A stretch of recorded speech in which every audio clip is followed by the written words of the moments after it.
Banking, the greatest scam on earth. Thomas Jefferson said, "I believe that banking institutions are more dangerous to our liberties than standing armies.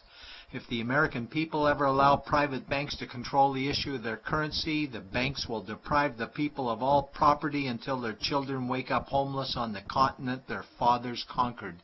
Jefferson's warning is already here. 40 million Americans are living on food stamps. Millions more are now homeless, living in tents, all because of one institution, the Federal Reserve System.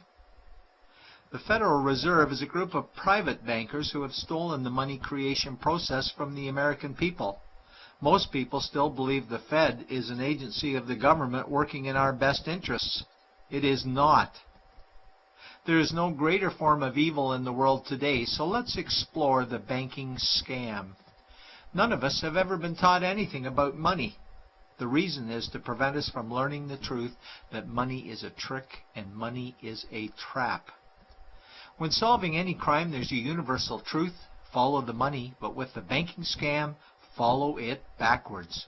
Where does money come from? The world's money supply is always growing. Where does all the new money keep coming from? Money comes from privately controlled global banks like the Federal Reserve System. They create money every day, which increases the world's money supply. Because all banks are either owned or controlled by private bankers, the real question is, how do private bankers create new money? And the answer is they create it out of thin air. Bankers create money out of nothing. They make it up. It is a fiction. Wow. Godlike power to create something of value out of nothing. A stroke of a keyboard and money is created. In fact, only 3% of the world's money is even in the form of bills and coins, which means 97% of all money in the world is just numbers typed on a computer screen. This is part one of the banking scam. Money is created out of nothing. The second part of the scam is this phony money is issued as debt. What is debt exactly? Well, when you consider we work our whole lives to pay it off, you could say debt is slavery. But whose debt is this phony money? It's our debt, all of it. It's our debt when we use credit cards, we get student loans, borrow money for mortgages, all bank borrowing. And it's our debt again when the government borrows, which is each and every day. In today's world, money is debt and debt is money, and don't forget the interest charges. Money equals debt and debt equals slavery, therefore money equals slavery. Our monetary system is a carefully concealed system of slavery. Why? Because our government can create the same money for free with no interest charges, just like they used to, as the Founding Fathers designed it inside the United States Constitution for our protection against private bankers. The third part of the banking scam is very evil. When bankers create money from nothing and issue it as debt, they only create the principal portion of the debt. They do not create the money for the future interest payments. There is not enough money in existence for all of us to make our interest payments. In fact, our money creation system is even mathematically impossible. Money issued by the banks, principal debt, does not equal the money demanded back to the banks, principal plus interest. We are forced to play a game of musical chairs to see who can make their debt repayments. This guarantees a world of bankruptcy, competition, and scarcity of money. For example, we go to the bank to borrow money for a house, let's say $100,000. The moment we sign the loan document, the bank creates the money out of thin air. A $100,000 debit gets registered for us and a $100,000 secured credit for them. Then one of two things happens. Either we give the bank 30 years of labor making house payments totaling $300,000 for the original $100,000 we borrowed, or the bank takes our house. The bankers get either our labor for life or our house, and often they get both, all from money created out of thin air and issued as debt, for money made out of nothing. This is why all the bankers end up with all the assets. The fourth part of the banking scam is inflation. People think inflation is prices and costs increase. A better answer might be the value of our money always goes down.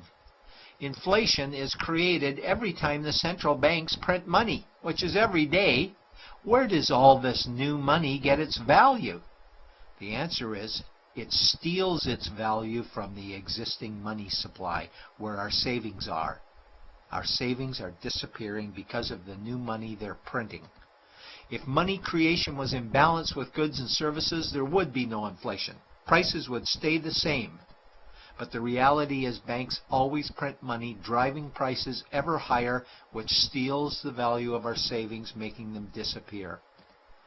Since the private bankers created the private Federal Reserve in 1913, the United States dollar has lost 97 cents in purchasing power.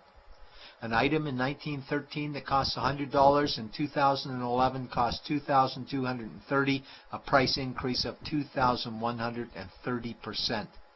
This is the banking scam. 4 parts. Private bankers create money out of nothing and charge interest on it.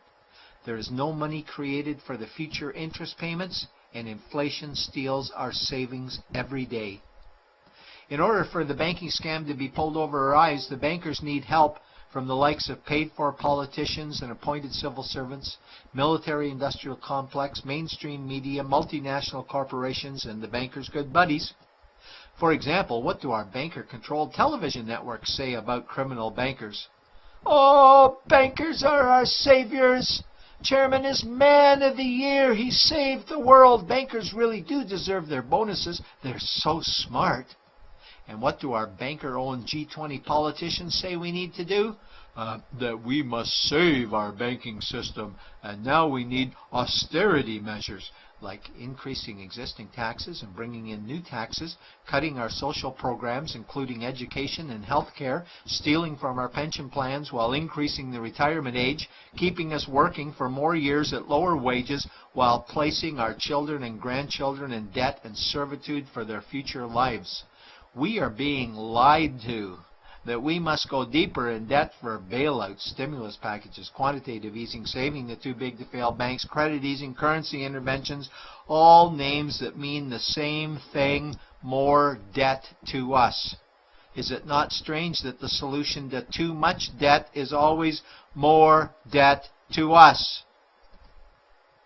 And where is all this money going? It's going to the banks and to the bankers. They are stealing our money right now. 0.1% of the world's population owns 2/3 of the world's wealth.